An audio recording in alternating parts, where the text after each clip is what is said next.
Olá, tudo bem? Vamos agora para as reflexões do tarô mitológico para o signo de Peixes, para o mês de outubro de 2020. Bom, antes de começar aqui a nossa leitura, gostaria de fazer uma sugestão a você, para que sempre quando a gente for fazer, né, trazer essas reflexões aqui, você procure estar sempre com uma questão aí na sua mente que você queira resolver. Porque como a abertura é para o signo, né, esse aspecto solar aí do signo, dessa egrégora, é, é algo que para cada pessoa, né, que a gente tiver aí do signo de peixes assistindo, vai se encaixar de uma forma na sua vida. Então, é a minha sugestão você observar o que a gente está trazendo aqui, mas observar de forma a já ter essa situação previamente na sua mente para poder a gente equalizar, para poder a gente equilibrar isso e fazer o link entre o que está sendo colocado aqui e o que você queira aí talvez resolver ou solucionar, ou que questão aí, se a gente utiliza o tarô como autoconhecimento, que questão de autoconhecimento que a gente precisa aí entender, tá? Então vamos lá, a primeira carta que saiu foi o Três de Espadas. O Três de Espadas, ele mostra aí a necessidade de se resolver um conflito. Ou seja, a coisa foi caminhando, caminhando, caminhando e inevitavelmente o conflito se estabeleceu, né? O problema veio à tona, veio à mostra. Então é preciso ter o entendimento de que agora vai ser preciso se confrontar com essa situação, vai ser preciso analisar aí o que tenha vindo para ser analisado. E é olhar sobre um prisma, um olhar positivo, porque muitas vezes é algo que talvez não tivesse aí no consciente, não tivesse muito aparente, e agora como o negócio se estabeleceu, o negócio se concretizou, vamos dizer assim, aí fica mais fácil a gente olhar e analisar, sabe? Sempre há formas de solucionar as nossas questões, nossos problemas, as nossas situações.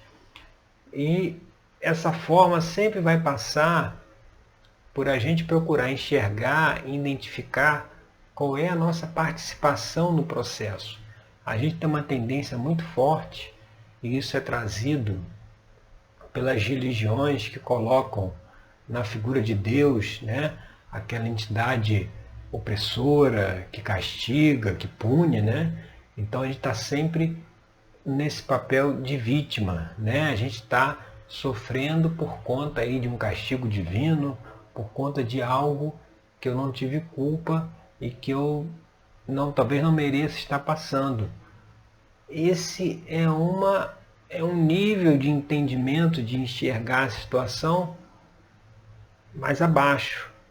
Se a gente traz a nossa mente para um outro estado, outro nível de consciência, a partir do momento que a gente olha e diz assim, o que que eu poderia estar fazendo diferente, o que que eu poderia, de que forma eu poderia estar agindo, né, para que isso não chegasse nesse ponto, o que eu poderia ter feito lá atrás para que não chegasse nesse ponto, e o que eu posso fazer agora para ter a solução. Mas é isso que a gente está dizendo, o que que eu posso fazer e não o que o outro deve fazer. Isso a gente faz muito também, a gente projeta a solução, a gente projeta o problema e a solução no outro, ou seja, se o outro lá mudar, as coisas do meu lado se resolvem, mas se ele não mudar, para mim fica ruim. Quando na realidade, como a gente está falando aí, um outro nível de consciência é perceber o que nós precisamos investigar, o que tem de crença, o que tem de visão de mundo, o que tem de comportamentos em nós que precisam ser mudados, precisam ser transmutados. E talvez aí o interessante seja começar, aí a gente vem aqui para a carta da posição 2, que é o Oito de Espadas. O Oito de Espadas fala do medo das consequências, né? A gente tem uma dificuldade de lidar com os problemas, de lidar com as situações, pelo medo do que possa acontecer, né? De uma maneira ou de outra pode acontecer algo desagradável, né? Mas chega um momento que as decisões não podem mais ser adiadas. As decisões não podem ser mais, não pode dar mais um jeitinho, sabe? Empurrar com a barriga. Chega um momento que é preciso olhar para a questão e se analisar e realmente se debruçar em cima daquilo e ter a iniciativa ou a força de solução, de resolver, de equilibrar, né? E não ficar nessa coisa de fugindo aí ou adiando a solução ou adiando a tomada de decisão.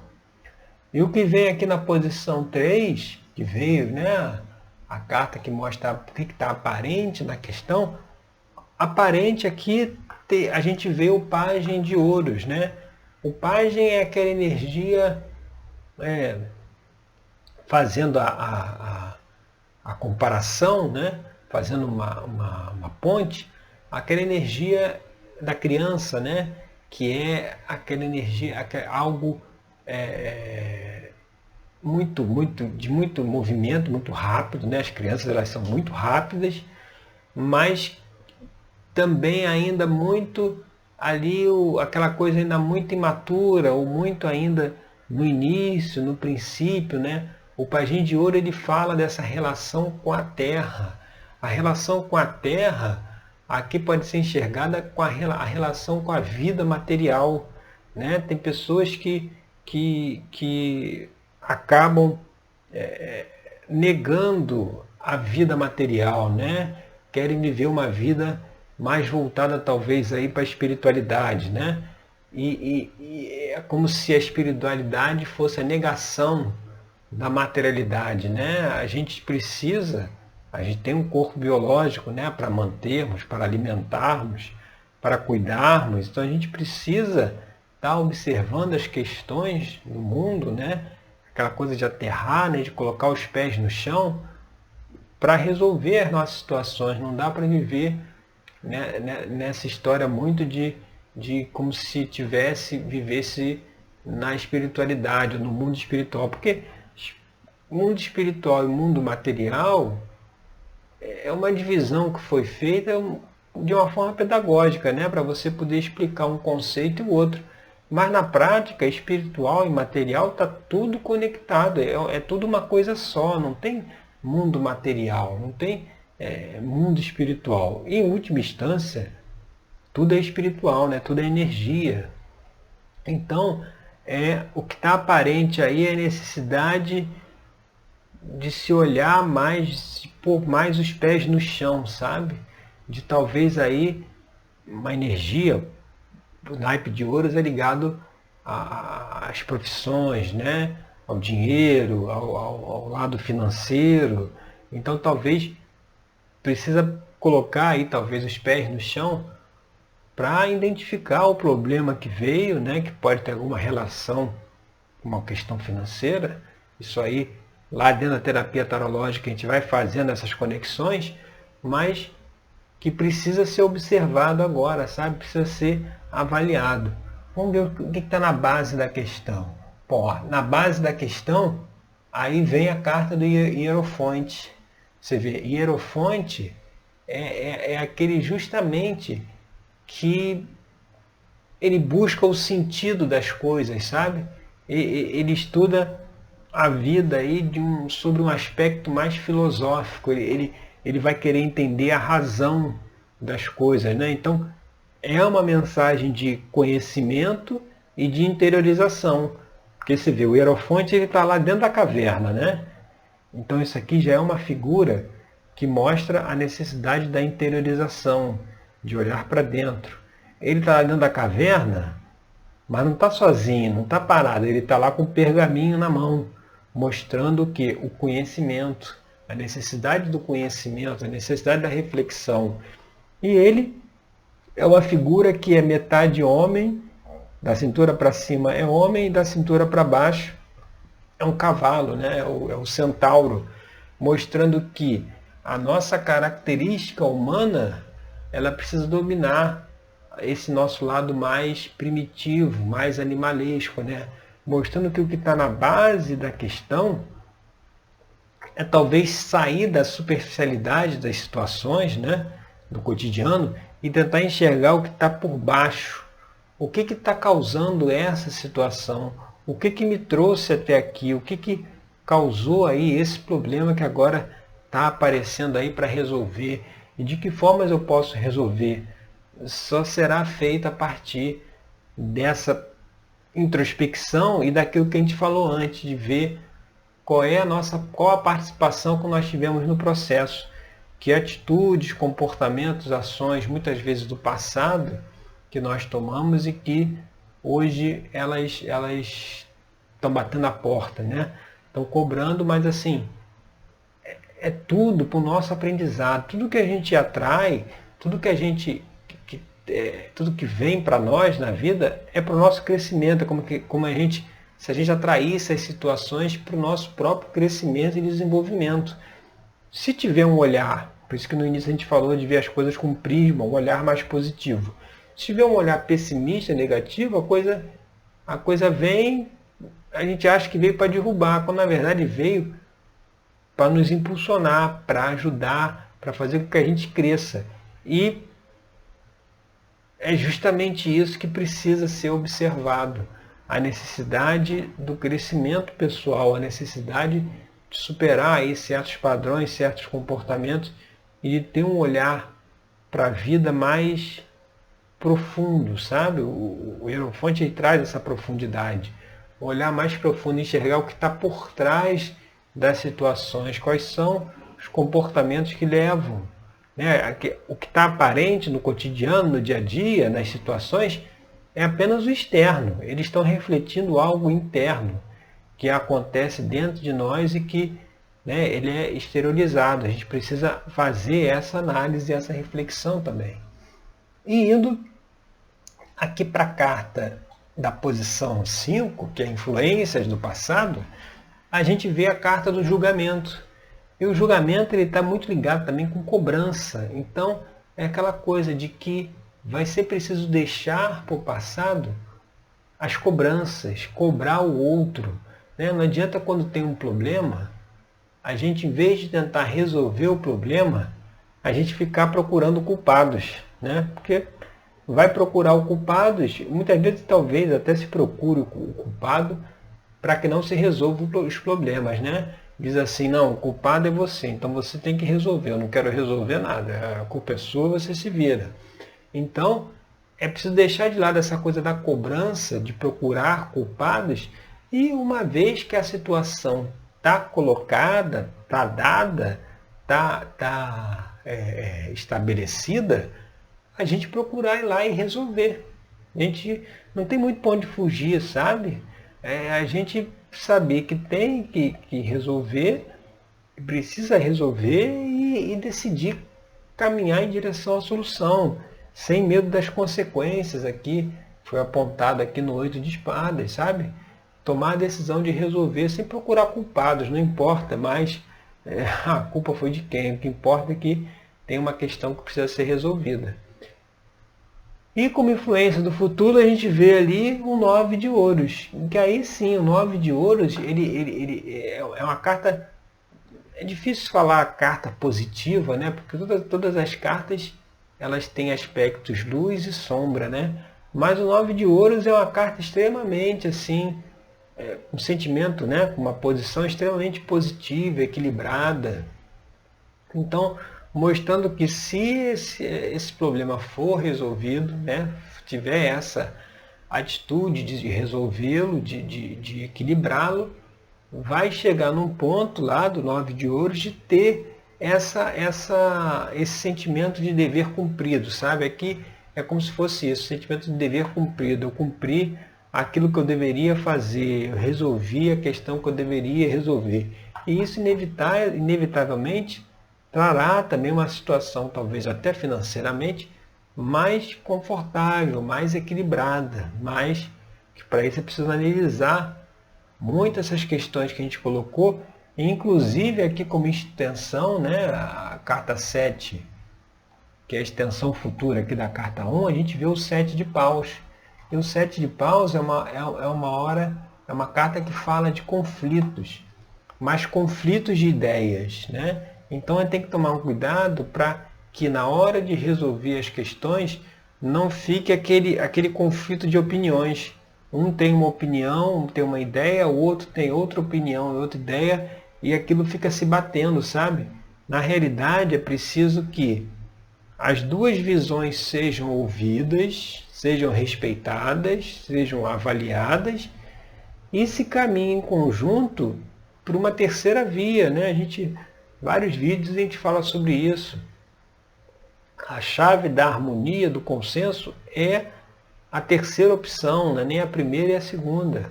É uma opção que advém da própria intenção de se equilibrar as duas visões. Então, pode haver aí conflitos de ideias, né? Conflitos de quais formas nós poderemos agir, mas é preciso utilizar esse conflito, né, de uma forma positiva. Como é que é a forma positiva? Se tem ideias, mais de uma ideia para resolver a questão, é bom, porque se tem mais de uma solução e é preciso, na verdade, raciocinar e pensar e se buscar aquela solução que trará o melhor entendimento. É mais fácil chegar nesse ponto do que quando você não tem ideia nenhuma, não tem solução nenhuma, você está partindo do zero. Nesse ponto você está partindo de duas visões, e aí você precisa escolher entre uma visão ou a outra. E a energia que está aí no ambiente, né? Como é que está o ambiente externo? Aí você vem a carta do 8 de paus, que é justamente a carta que fala da realização. Tem até um vídeo lá da série de autoconhecimento que fala sobre o 8 de paus e fala sobre a alegria da realização, de fazer, de agir, sabe? Se fica muito com medo das consequências, a gente não age. Se fica muito com cobrança, a gente não age. Se fica muito com conflito de ideias, né, de querer uma opinião prevalecer sobre a outra, a gente não age. E o ambiente aqui, ele está trazendo essa questão de agir, né, de fazer. E seguindo por esse caminho, o que a gente vê aqui na carta da posição 9? Que é esperanças e temores. Aí vem a carta do mago. O mago é justamente, no tarô, é a carta 1, né? É a carta que mostra o início. Então você tem a oportunidade de um novo caminho, um novo início, né? Uma nova situação que se abre. Isso vem como esperança, né? E como temor, né? A posição de esperança e temor, como temor é sempre o temor que nós temos de andar no desconhecido, né? A partir do momento que a gente resolve um problema ou se lança a resolver uma questão, e aí resolveu, e agora? O que nós faremos, né? A gente sempre fica com esse receio do desconhecido, quando na verdade é preciso confiar também no nosso guia interior. O mago também traz essa mensagem, esse nosso mestre interior, esse nosso eu superior, né? A centelha divina, né?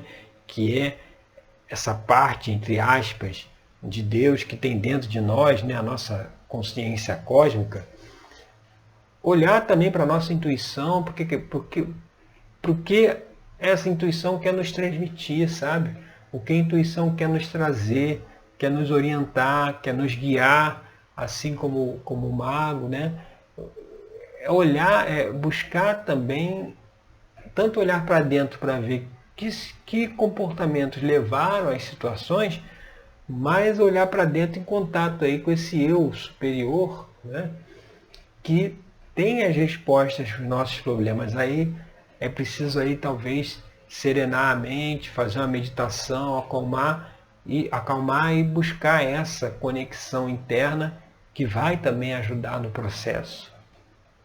E seguindo aqui para a carta número 10, que é uma posição aí, a situação futura, fechando aí essa abertura de peixe, você vem o Cavaleiro de Ouros, você vê, é mais uma carta aí de ouros, né? E primeiro aqui a gente viu o pajem, né? Foi lá para o 9 de ouro, agora a gente vê o cavaleiro. O cavaleiro é o próximo passo do pajem, né? Ou seja, o cavaleiro de ouros é aquele que, sabe aquela expressão, pau para toda obra? É aquele que o que tiver que fazer ele faz, sabe? Ele resolve. Ele não se preocupa, ele não fica se questionando se é uma tarefa que ele quer fazer ou se não quer, se ele gosta, se ele não gosta, ele vai lá e faz. Então, o Cavaleiro de Ouros ele traz aí uma mensagem que assim como lá no 8 de paus, que é a energia da realização, da ação, o Cavaleiro diz assim, talvez vai ser preciso fazer o que precisa ser feito.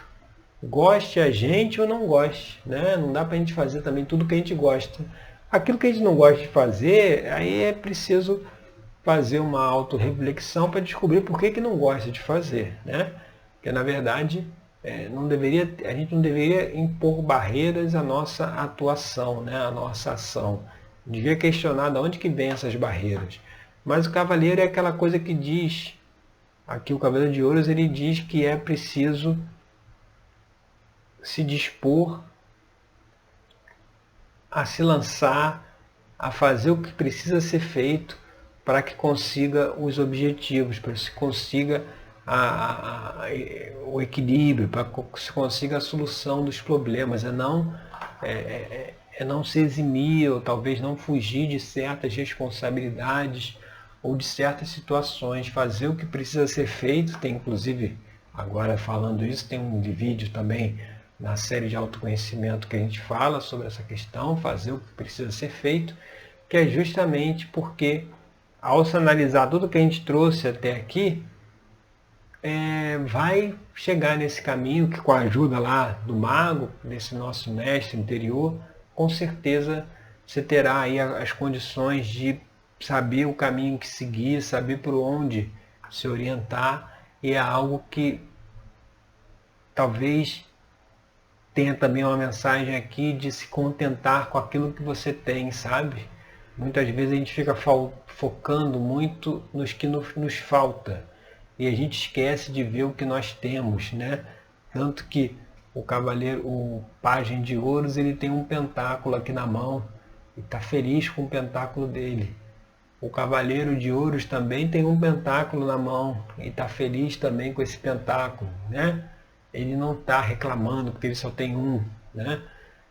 Talvez a gente olhar também nesse aspecto, se o nosso olhar está na falta ou se ele está na gratidão pelo que nós temos, porque quanto mais gratidão nós temos por aquilo que já possuímos, mais fácil, mais aberto fica o nosso campo de energia para recebermos mais. Se a gente foca muito na falta, no que nós não temos, eu só tenho um pentáculo, eu queria ter 9, né? A gente se coloca dentro de uma frequência de escassez, e aí os 9 não aparecem. O 9 só vai chegar depois que a gente agradecer e valorizar o 1 que nós temos. Aí tem possibilidades de se abrir isso e outras situações, outras dádivas, outras recompensas chegarem até nós. Talvez também aí nesse ponto é preciso ter esse olhar, sabe? Sair um pouco da falta e mais para a observância daquilo que a gente tem. Tanto que tem aquele ditado, né? A gente só dá valor quando a gente perde. É exatamente isso. A gente achava que não tinha nada, mas depois que perde, vai ver que realmente tinha e acabou que até isso perdeu, né? Então essas são as reflexões aí para o signo de Peixes, para o mês de outubro de 2020. Eu agradeço mais uma vez aí a sua companhia e até o nosso próximo encontro com mais uma reflexão aqui do Tarô Mitológico, tá certo? Obrigado e até lá!